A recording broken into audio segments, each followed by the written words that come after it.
Hey, everybody. Once again, we're at the CFL Weekly Pick'em show. I'm your host, Mike Goodpaster, and I want to welcome in, number one, a Pittsburgh Steelers fan, which means he's an asshole to begin with, Brian Schmidt. Ooh.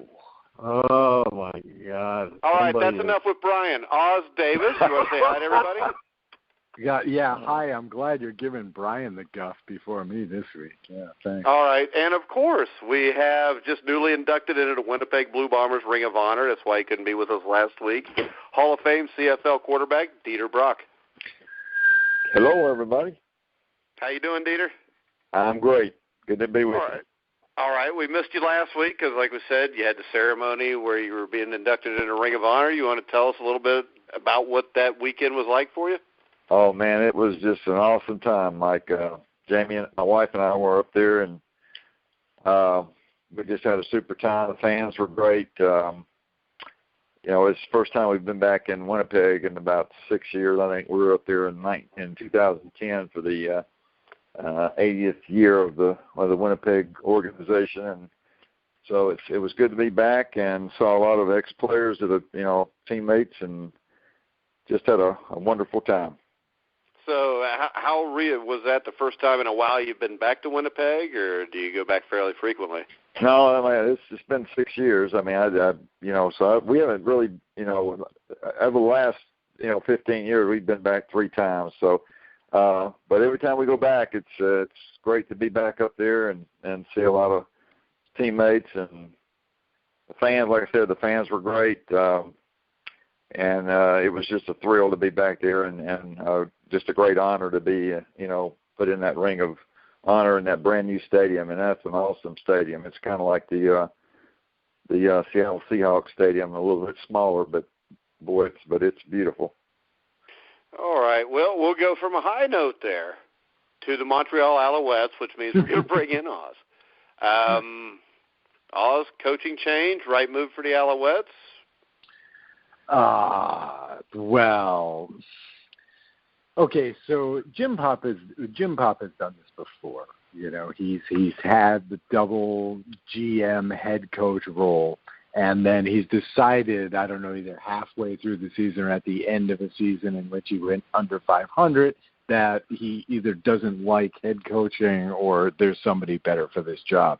Now we've got a stopgap guy in here. We've got Jacques Chapdelaine. Now, here's a guy who's been offensive coordinator at several teams in the CFL with, varying success. He's been with Calgary. He's been with BC Lions. He did 2 stints with the Lions, including a Grey Cup in 2011. They won the Grey Cup that year. He's with the Edmonton Eskimos for a while, and last year he was with the Saskatchewan Roughriders, which is not exactly a gold star. Is this the right move? Well, probably not, but what's the right move at this point? I'm sure the players will be happy to be playing under a new coach for the rest of the year. I think this is really bad news for Noel Thorpe, the defensive coordinator, who almost got stolen away by Edmonton before the season started, but then the league ruled some improprieties there. So I'm sure this is a signal that he's out, because if they're not going to give him this job now, even in an interim fashion, he's never going to get this job. So he'll probably be out, which is bad news because, of course, the defense has been the only highlight for this team all year. So this is a nothing move as far as I'm concerned. Jim Pop has already done all the damage he can do. Well, and his final game, once again, they came out and they fought their butts off. Rakeem Cato played in the game. They ended up losing to Hamilton 20-17. Dieter, did you get a chance to watch the game, and what was your take on Rakeem Cato, the new Alouettes quarterback? Yeah, I didn't get a chance to watch the game, Mike, but I'm really this is the first I've heard of the coaching change, so I'm really not surprised. Of course they traded Kevin Glenn to Winnipeg. Right. And Kevin was the starting quarterback up until last week, I guess. And, I thought they should have made, a change anyway at quarterback, and I think that's probably a good move. But this team, I don't know. I don't see them doing very much the rest of the year. All right, and that brings me, Brian, to the Hamilton Tiger Cats. I mean, what's going on offensively? Yeah, it was not a very good game, but, can't be perfect every week.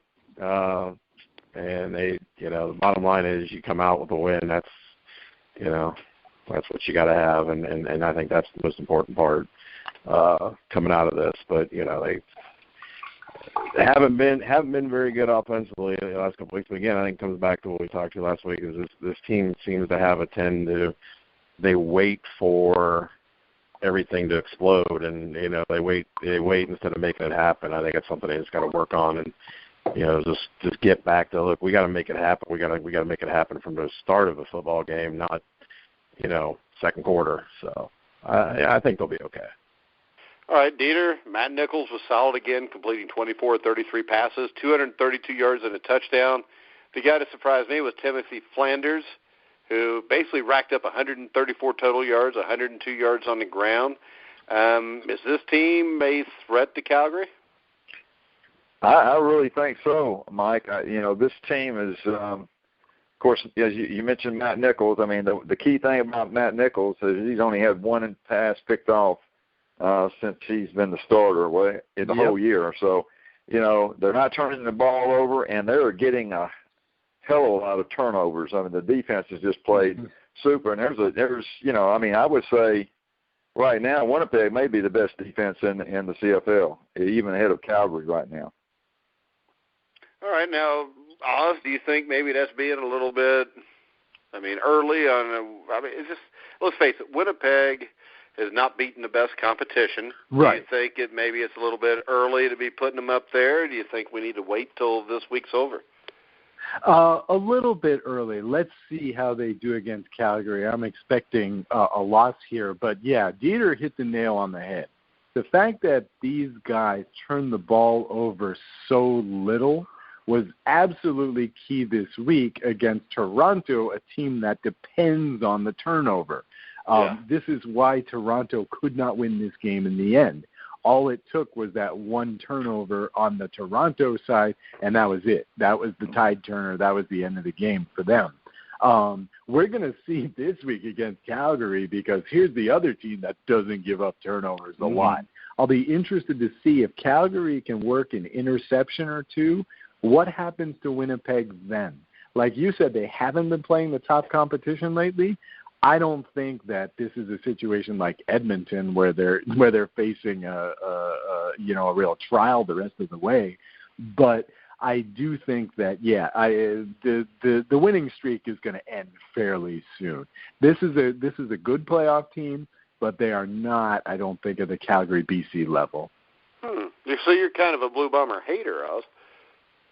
Am I? No, I thought I was a Hamilton hater. They've won 8 games in a row, or 7 games in a row. In the Alouettes, it takes, 4 to 5 years to win 7 games. Brian, the Toronto Argonauts, lose 46-29. Brandon Whitaker ran the ball well again. Is this team on its last legs, you think, without Ricky Ray? Yeah, I think so. They just can't seem to they can't seem to put 2 and 3 games together, and that's what's important. And now without Ricky Ray, it just gets tougher and tougher. And it's been a team all year that they just they look great one week, and then the next 2 weeks they kind of they just don't put 2 and 3 weeks together. So I don't see them being a factor. And I think if anything now things are going to probably get a little worse. All right, and that brings us to, of course, what looks like the best team, the Calgary Stampeders. Stamps scored 30 points in the first half. The Red Blacks played better in the second half, but Ottawa loses 48-23 to Calgary. I don't even know what to ask with this team right now. They're playing dang near perfect football. Bo Levi Mitchell, 360 yards, 24 of 36, 2 touchdowns. I don't think that, Dieter, I don't know if you agree with me or not, but right now I think Bo Levi Mitchell is the MOP of this league. I think you're right. Right now, he obviously, he's playing tremendous football, and as you said, this is probably the most complete team in the league. With no doubt about it, they are. I mean, offensively and defensively, even though I think Winnipeg's coming along on the defensive side as far as not giving up points. So this is going to be an interesting week this week. I know with Winnipeg going into Calgary, but Calgary's right now the best team in the league. Yeah, and I think the big difference with them, I don't know if you agree with me or not, Brian, but it's just how deep they are everywhere. If somebody doesn't get it done, somebody else will step up. And, I think they're a really deep team. But I'm also going to give you this first, Brian. Trevor Harris played well again, I thought. He played good, just not good enough to beat Calgary, because right now it looks like you got to be dang near perfect to do that. Where does Ottawa go from here? Because offensively, I think they can play with anybody, but it looks like in the end, the defense is what's going to be keeping them from maybe being able to play with the Calgary in the playoffs. Yeah, I think so. Offensively, they can, they play well, but I don't know. The one thing that I've kind of wondered is, and I think if you go back early in the season, you go to now, is it just still feels like, even though Trevor Harris is back, it just feels like there's something missing. It's not like those first 4 games. No, it's not at all, and it just, it's just not the same offense. It just doesn't feel like it's clicking. And defensively, the problems are there. It's just as a team, it just seems like they're just a half tick off, and I don't know that. If they get the offense going to what they were doing early on in the year, is that going to be enough in the playoffs to outscore everybody all the way through? That's going to be kind of hard to do. So, but again, I think a team that can be dangerous, I think it's just going to be not enough defense to really get to where they want to get. So, all right. We'll go to Oz. The Saskatchewan Roughriders beat the Edmonton Eskimos 26-23. Darren Durant set up a game-tying touchdown with 2 minutes left and did the rest himself, scoring the winning touchdown in overtime. I know I talked about Edmonton, asked you if they got past this game, if they would be a threat. I know you brought up their schedule. But I think after this game and looking at the rest of their schedule, I think it's safe to say that they're in a lot of trouble. Yeah, they're in a lot of trouble. They're looking at the crossover. I think they're hoping to get that third place in the Eastern bid this year because, they are in trouble. They were talking about, before this game, they were talking at halftime on TSN. They were talking on Twitter and online and in the Canadian media all week this week about how this was close to a must-win game for Edmonton, given that 6 of the last 7 games coming down the stretch are against top CFL teams, the only exception being a game in Montreal. They're playing top CFL teams the rest of the way. They have not faced a team, and I've discussed this before on the gruelingtruth.net, that they have yet to face a team with a winning record and their starting quarterback playing. The exception was when they faced Calgary last week, I believe it was. They got a whole run of these games coming up.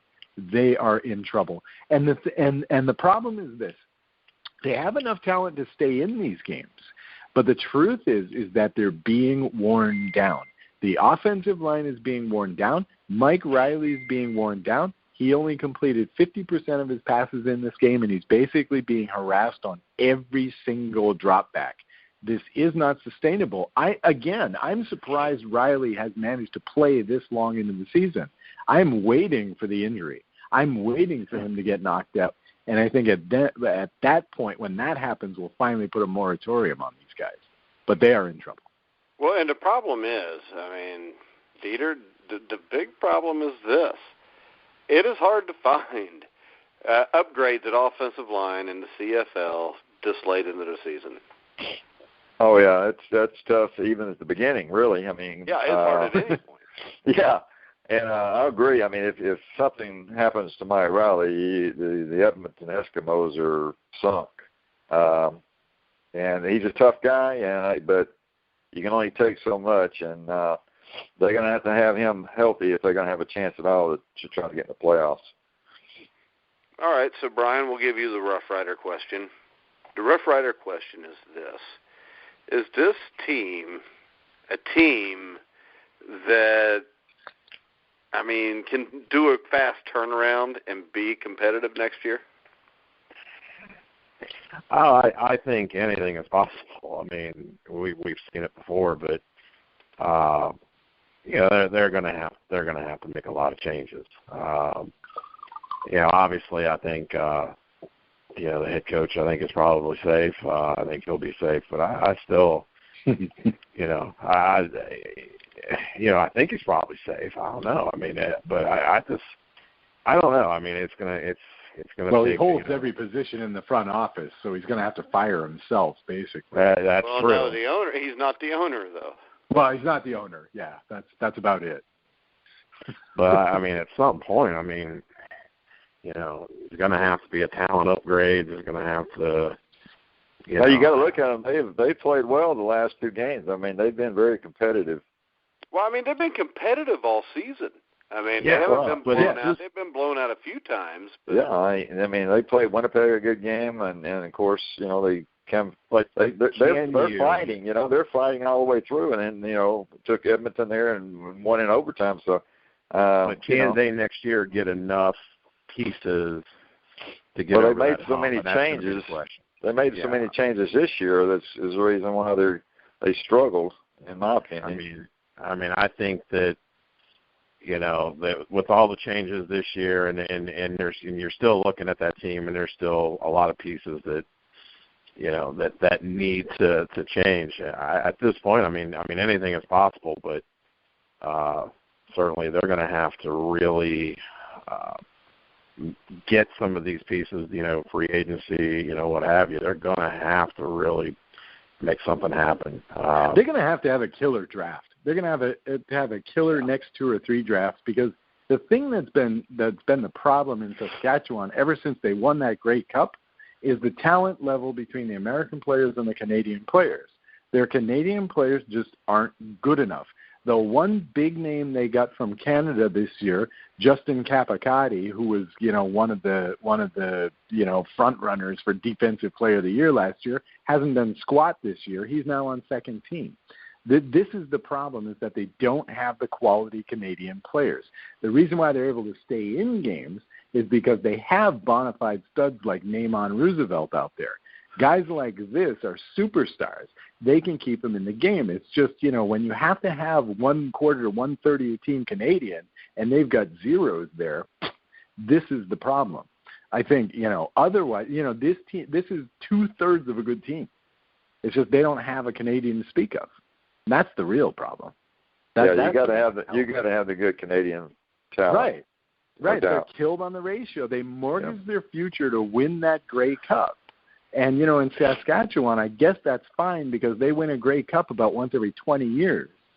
So, but still, they're going to be paying for this for another couple of years, and it's not Jones's fault necessarily. Not all of it, anyway. He's let go of quite a few good players this year, but it's not the ratio question is not his fault. All right, so we'll go ahead and we will pick Week 14 of the CFL season. We're getting down towards the last third of the season or so. Dieter, Toronto Argonauts at the Ottawa Redblacks. Well, I think Lefebvre's played well for Toronto, but I'm not so sure that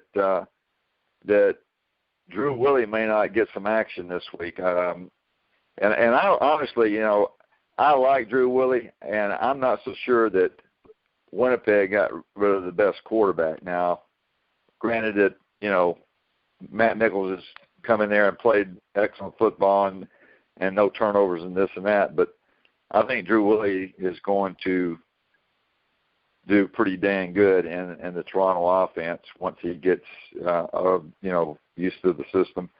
But that being said, going into Ottawa this week, I'm thinking, Ottawa's I think they're gonna come back this week and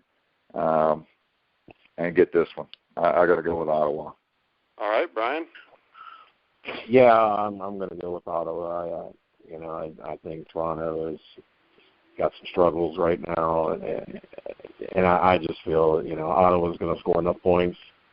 Going to score enough points to win. I think offensively they'll be fine, and they'll get this win. All right, I agree with you guys. I'm going with Ottawa too. Oz? I just want to say that Dieter Brock is a very nice man.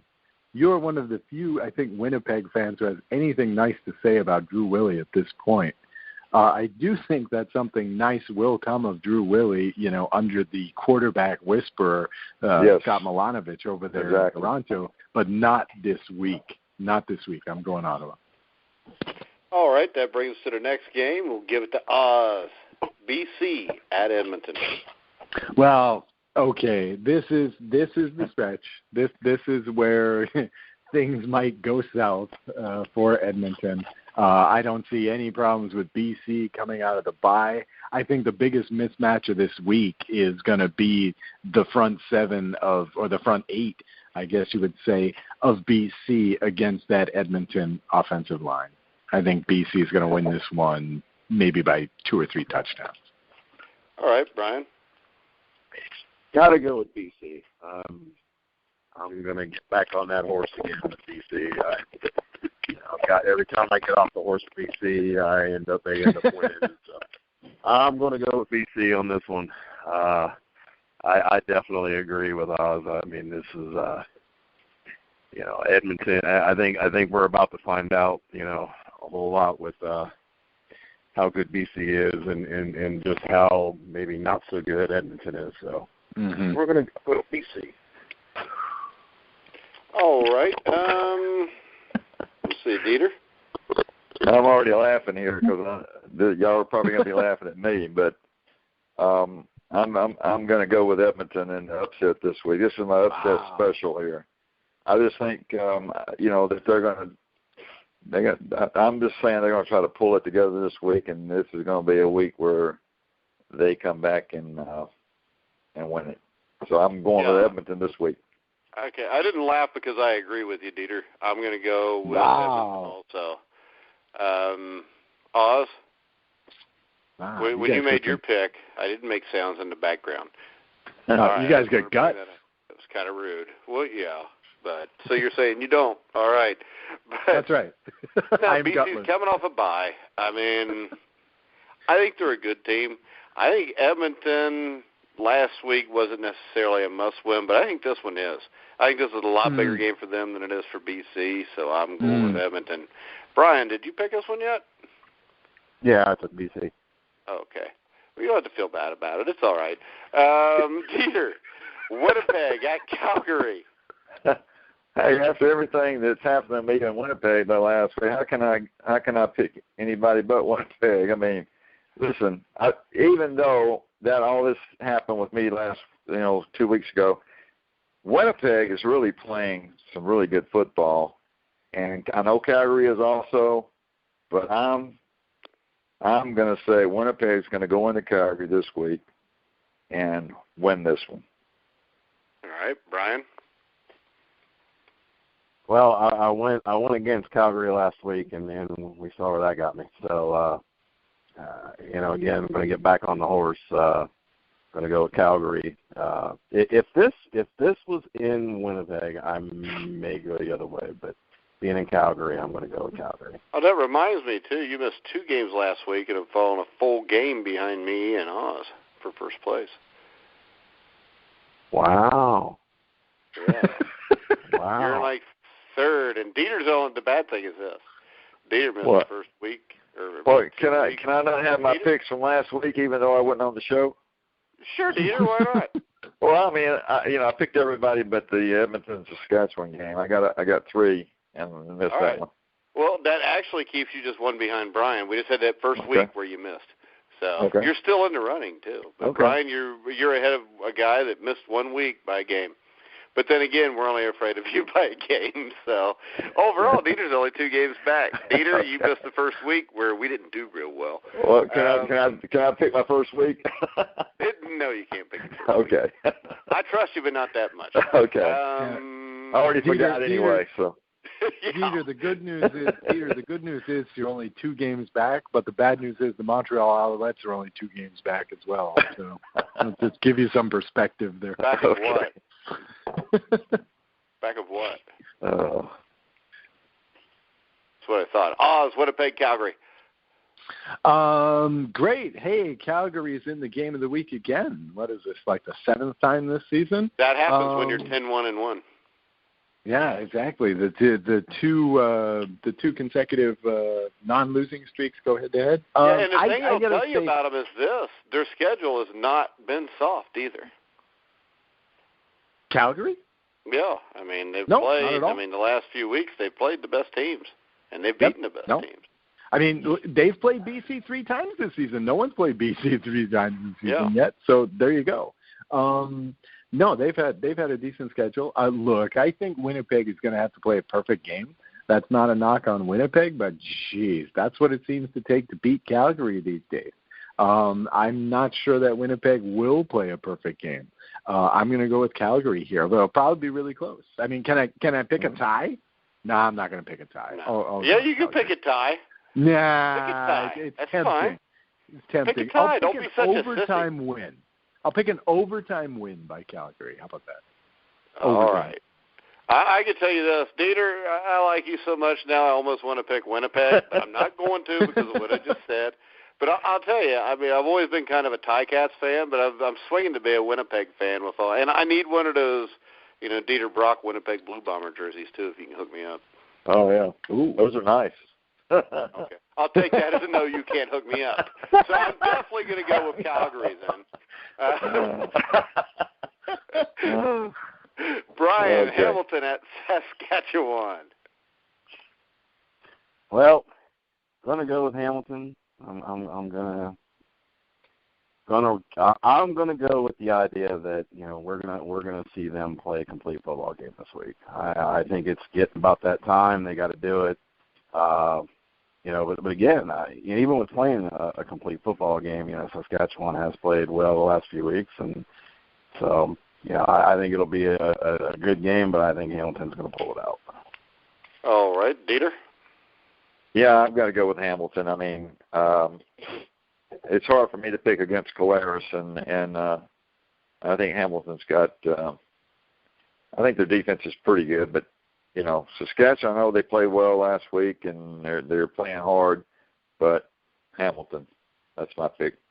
All right, Oz. Should be a lot of points in this game. That'll be interesting. The one thing that we didn't talk about with Hamilton that they talked about extensively during the TSN broadcast was the special teams of Hamilton. Now, this is a team that's had a punt blocked in the last 4 games. In each of the last 4 games, this is a team that basically gave Montreal a short field on every single drive last week. Not quite, but almost. Nevertheless, I'll still go with Hamilton. I think, however, when Hamilton faces those better teams down the stretch, the special teams are going to make them pay. That's just too big a talent gap there in Hamilton. But I'll say Hamilton wins this one. It'll be close. Yeah, I'm going Hamilton also, so I think we all picked that one too, didn't we? Sometimes I get a little lost, but it happens. All right, so I guess if me and Oz are tied, this week comes down to BC and Edmonton. Well, thank you for taking Edmonton. So you got to like your chances. I do. Yeah. I'm just disappointed because Dieter blew me off on the jersey. But, well, they only gave us 2. So, I mean, my wife got one and I got one. And I had to get mine to my son. I'm figuring your wife, so I know you want to offer me your I had to get one jersey, to my son. But I'm going to have to deny it because I think it's probably too small. But I appreciate you thinking of me. Oh, yeah. All right. Any final words, Oz? Oh, no. Dieter just he got it. He got the final word. Oz, you don't have any final words? No, not at all. Not at all. Okay, here's my final words. I knew there'd be something. I like the Alouettes' chances against the bye this week. I don't. I think the bye beats them by a touchdown. No, I think we got to try. I think we got a chance. I think you take the Alouettes plus the point. Dang, I think we forgot to pick Montreal against the bye this week. We did before, didn't we? I don't think so. And I think everybody picked a bye, and Montreal didn't win, so we were all right. Brian, any final words? Not really. I think I'm good this week. I'm looking forward to the weekend and more football. So, hurry up and get here. Dieter? About the same. I'm looking forward to some interesting games this week, and I'm really looking forward to the Winnipeg-Calgary game. Yeah. Yep. Yep, me too. I think it's Saturday at 4 o'clock in the afternoon. And that's the game I definitely want to see, too, just to see if Winnipeg can play with them or not. I think they can. I don't think it's going to be a blowout. I think it's going to be a fairly close game, and I think Winnipeg's going to prove that they are the real deal this year. I'll say this. I would love to see Winnipeg win this game just for the fact of people to really go, wow, Winnipeg is just for real. competitive purposes, too, because right now it just looks like Calgary's untouchable. Mm-hmm. Yeah, but the sick thing is that Winnipeg could finish third best team in the CFL, and they'll only be the number 3 seed in the playoffs.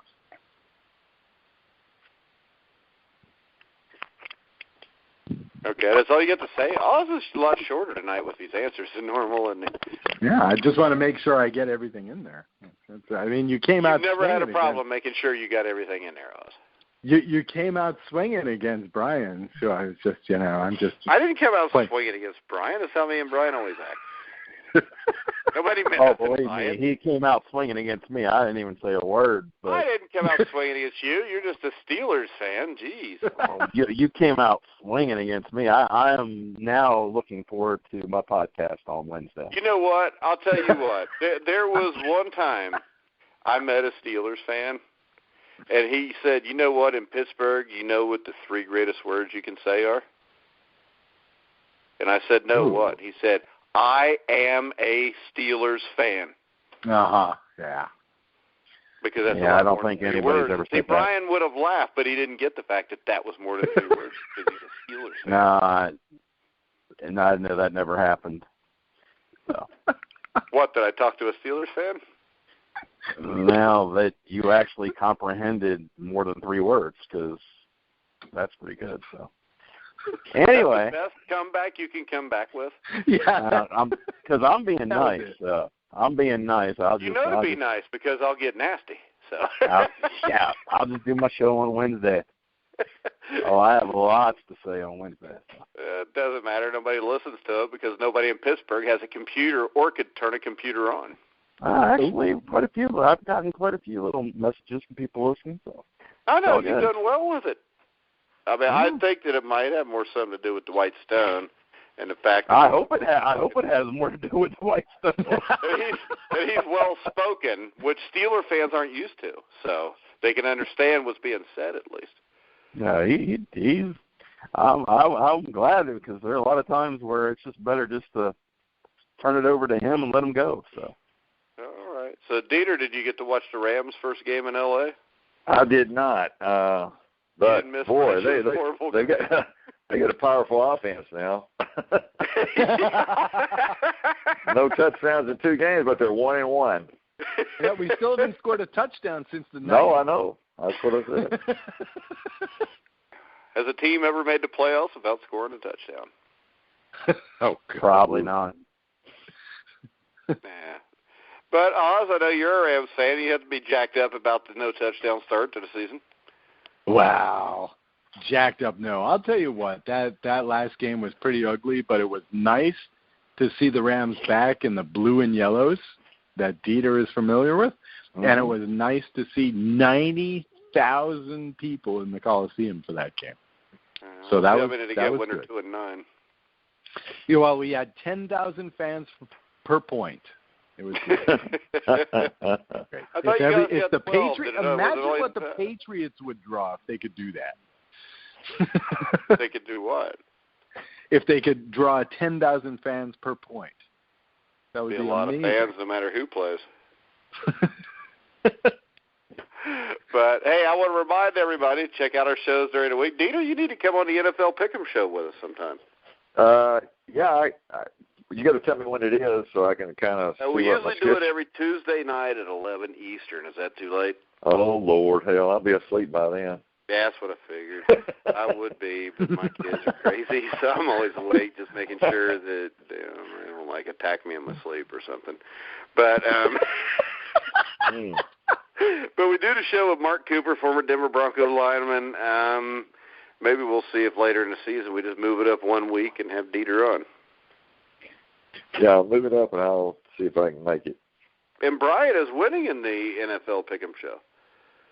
I'm telling you, I'm think. shocked. I'm not sure, but I know it's Sure, I know we're all within like a game again, though. Yeah, we were all within a game last week, and I know for the most part my picks I did pretty good this week. So yeah, you're 10-5 right now. Me and Matt are both 9-6, and then Coop's 8-7, and that Green Bay Packer fan's 8-7. And we're going to try to have him back tomorrow night so I can make fun of him because they got beat by the Vikings, and Packer fans are really girly acting. So. But all right, guys, so make sure you check out the Rouge, White, and Blue with our very own Os Davis and Joe Pritchard. We got the Pittsburgh Steelers Weekly Show with Brian Schmidt and former Pittsburgh Steeler Dwight Stone. We got the LA Rams Show with Os Davis, who does a little bit of everything, with former LA Ram Tony Hunter. Tony said to say hi also, Dieter. But there you go. I mean, they do that show, during the day sometimes, Dieter. You might want to go on the Ram show with them. Well, yeah, Dieter. We'll talk. We'll get you on that show soon because Tony was talking about, hey, what is he living up in Canada or whatever? Tony was all excited when I brought him up too. So Tony definitely liked it. Right, exactly. So we record that fairly early. So I'll get in touch with you at some point, Dieter. Sure. We'll have you on that show as well. Okay, that'd be great. Yeah. And also, we got a bunch of college football shows. We got college football weekly shows. Like I said, we got the Notre Dame show. We got the University of Cincinnati Bearcat show. Why, I have no idea, but we do because somebody wanted to do it. We let them. We got the weekly boxing show of me and Jeremiah Pricer, which we're actually getting ready to do later tonight. So later today, you can hear that. Out of left field, we had the host of Baseball Tonight, Adam Burke. He was Graham and Chris's guest this last week on that show. I have a special show Wednesday. We're going back to the Grueling Truth NFL Legends show. I'll have Hall of Fame Detroit Lion cornerback Lem Barney as my guest. So that should be a great interview. He's a great player. I think he intercepted 57 passes in a 9 or 10-year career. Like I said, elected to the Hall of Fame. So Lem Barney will be on the show. Me and Joe Kelly will be doing the Cincinnati Bengals show this week with Bengals wide receiver Cody Core, who's on injured reserve right now, but hopefully be off in time for when the Bengals beat the hell out of the Pittsburgh Steelers later in the season to win the division yet again for 3 of the last 4 years. Shut up, Brian. Nobody wants to hear it. All right, I know my team hadn't won a playoff game since I had hair, and that was a long time ago, too, by the way. But what are you going to do? Make sure you check out Gridiron Mo. Gridiron Mo football app. If you're watching an NFL game, you can pick the plays, score points, see how everybody else does, and maybe win some prizes. So check out Gridiron Mo at www.gridironmo.com. So, guys, make sure you check us out again next week on the CFL Pick'em Show, but we'll be back for Week 15 and recap the Calgary-Winnipeg game with Dieter and all the other games with the guys and preview the week coming up. So, for Os Davis, Brian Schmidt, Dieter Brock, I'm Mike Goodpaster. You've been listening to The Grueling Truth, where the legends speak.